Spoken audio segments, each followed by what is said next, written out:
At ngayong araw pala mga G, ito na pala yung part 2 ng kaarawan ni Nanay Lu. Bali mga G, kakarating lang pala natin dito. Nagluto na pala sila dito ng ng kare-karing baka. Bali balat ng baka pala yung mga G yung ginamit dyan. Syempre matik yan G, pagkaluto yan, titikman na natin yan. Napakabisa na ito mga G. Yan, napakalambot ng balat ng baka. Kahapon pa ito pinakuluan, kaya talagang napakabisa na yan. Tapos yan, tikman na natin ulit mga G. Iyon. Saktong-sakto talaga yung almusal natin, balat ng baka, pero mamaya na tayo magkakanin. Tapos to mga G, yan, magsasalang lang ng panibagong tulyase. Yan, mag-iinit pala dito ng patatim. Yan pala yung kahapon na niluto, yung pinakita natin. Yan, ipa-final na yung lasa niya kasi mamaya titimusan na ng mga yan, ng mga bisita. Kailangan solid na solid yung lasa niyan. Tapos to mga G, ito pala yung masarap pag-aralan, yung pagsasaing. Bali magsasaing na pala dito si Manong, naglagay lang siya ng tubig, tapos mantika para hindi dumikit yung bigas. Tapos kalahating sakong bigas yan mga G. Tapos yung kumulo, yan, nilagay na pala ni Manong yung yung bigas. Yan, balik tabo-tabo lang. Pag tinamad ka, ibuhos mo na mga G para mabilisan lang. Iyon, tignan nyo naman yan. Tapos halo-halo lang. Ito talaga pinakamahirap matutunan, yung pagsasaing. Naku po, lintik yan sa hirap. Tapos to mga G yan, inalis lang pala yung mga baga-baga. Yan, pinabayaan lang yan sa sa takip. Yan, ganyan yung mga technique nila sa pagsasaing na maramihan. Tapos yan yung okay na. Tignan nyo naman, napakaganda ng pagkakasaing yan mga G. Talagang veterano talaga sila Manong sa pagsasaing, napakatindi. Yan talaga yung pinakamahirap pag-aralan. Tapos siyempre yung pagsaing yan, food trip na tayo mga G. Yan, inunahan ng mga G ni Aaron. Siyempre itong dinuguan yung babanatan natin. Pasensya na pala sa mga hindi kumakain ng dyan dinuguan. Tapos ito naman yung buto-buto. Yan, doon tayo sa bababanat para para masarap yung kain natin doon. Yan, mapuno-puno kasi dito mga G, kaya napakasarap kumain. Tapos iyan, sakmalin na natin yung mga G, napakasarap yan mga G. Siyempre, lapag na natin yung camera natin mga G para makabuelo na tayo ng kain. Tapos to pala mga G yan, luto na pala yung yung patatim. Yan, ililipat na ng lagayan yan kasi gagamitin pa yung mga G yung tulyase, pagsasalangan pa ng iba yan. Yan, napakabango na ito mga G. Tapos yan, pinasok na nila Ate Alma. Tapos to mga G, yan, nilabas na pala yung mga gamitin sa pagluto ng chop suey. Tapos naglagay lang ng mantika sa tulyase. Tapos gisa ng bawang, sibuyas. Yan, mabilisan lang to mga G. Tapos yan, karne. Di ko alam kung anong karne yan. May kasamang balat din yan mga G. Tapos halo-halo lang. Tapos yung okay na, lagay na yung mga halo-halong gulay. May carrots, saro. Yan. Kung ano-ano, yan, tignan nyo na lang. Hindi ko na makita mga G kasi napakadami yan. Tsaka natatakam na ako dyan mga G, chop suey yan eh. Ayan talaga yung unang-unang mauubos pagka nilapag yan. Naku, lintik yan mga G. Tapos yan, halo-halo na, hindi ko na alam yan. Post nyo na lang kung ano mga pinaglalagay. Pero isa lang mga G masasabi ko dito.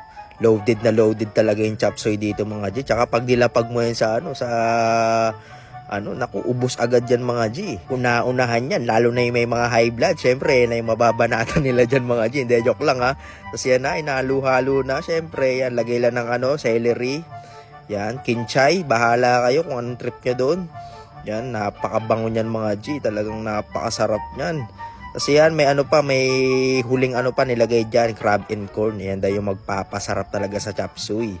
Yan yung mga pagmadamihan talaga, kailangan talaga ng crab and corn yan. Tapos yan, goods yan mga G. Siyempre, matik na agad yan mga G, lipat agad ng lagayan yan kasi paglulutuan pa yung tulyase na yan. Tapos yan, sinalang na agad yung tulyase. Siyempre, inugasan muna, tapos lagay lang ng margarine, gisa ng sibuyas, bawang. Tapos yan, karne, di ko na alam kung anong karne yan. Tapos timplang paminta, tapos pampapogi na betchin, tapos patis. Baka sabihin nyo, madamihan patis na naman yan. Siyempre, marami yan, sopas yan eh. Ayun sausage ata yun putlong.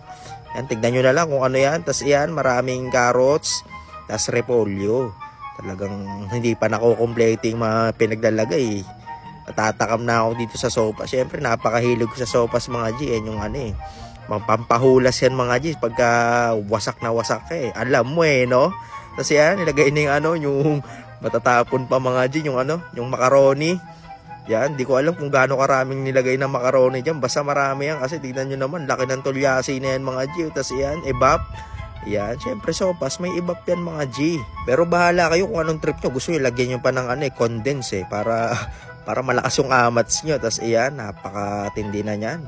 Ayan na, tinabo-tabo lang mga G para mabilisan lang. Ganyan mga mabibisang galawan, mala Tito Jack no? Mabilisang galawan lang mga G. Tapos yan, Yan, nilipat na mga G. Syempre, di mo pwedeng buhatin ng puno yan. Tapos yan, di na pala hinugasan.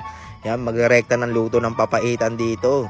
Yan ang matindihang papaitan. Laman loob ng baka yan mga G. Syempre, halu-haluin lang natin. Kala mo talaga no? Kasi ito naman, ang pampapait. Ayan, ang murang tae ng baka. Yan, sasalain lang. Tapos lagay lang ng mineral water. Yan, mineral water lagay nyo Syempre, yung yan, food trip muna kami dito sa Gedli ng sopas. Yan, tapos tinimplahan na pala ng betchin. Yan, pampapogi yan mga G. Yan, pampalaki rin ng edits yan. Tapos yan mga G, nilagyan lang pala ng sinigang mix.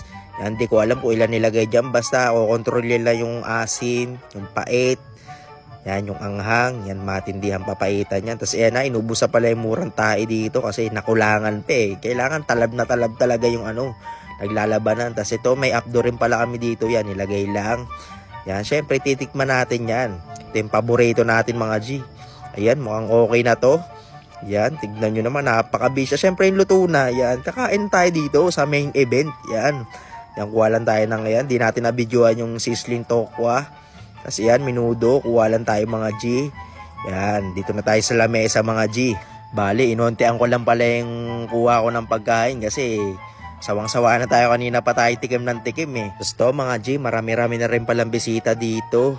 Yan pala si Nanay Lu. Yan, pahinga muna si Nanay Lu. Medyo napagod din sa event. Gusto mga G, nandito rin pala si Mayora Poblete. Yan, nagkakasayahan na dito mga G. Yan, medyo may amas na rin si Mayora. Pero goods lang, nagkakasayahan kami dito. Tapos ito naman, mga singer natin. Yan, syempre, abang nanonood tayo ng kantahan. Yan, inuman tayo mga G. Para full package talaga mga G. Napakatigas talaga ng mukha nakikain na, nakiinom pa. Legit na legit talaga mga G. Tapos yan, pulutan namin papaitan. Nadala pa yung sandok mga G. Kupal talaga. Tapos to mga G, yan, tamang kwentuhan muna habang may biruan. Tapos ito naman, ang fireworks. Talagang napakatindi talaga ng birthday ni Nanay Lu. Kompletong-kompleto talaga mga G. Napakasaya. Yun Tapos yan, pala mga tropa natin. Yan, Happy New Year everyone! Tapos ito mga G, yan, mga tita-tito natin. Yan, tamang inuman na. Siyempre, mapapasyat tayo dyan. Yan, puro-puro to mga G. Yan, napakatapang. Tapos ito, si Nanay Lu, yan, bumalik na. Yan, happy birthday ho ulit, Nanay Lu. Salamat po sa pag-imbita. Sana ho sa susunod do ulit. Tapos ito mga G, mukhang hanggang dito na lang. Salamat!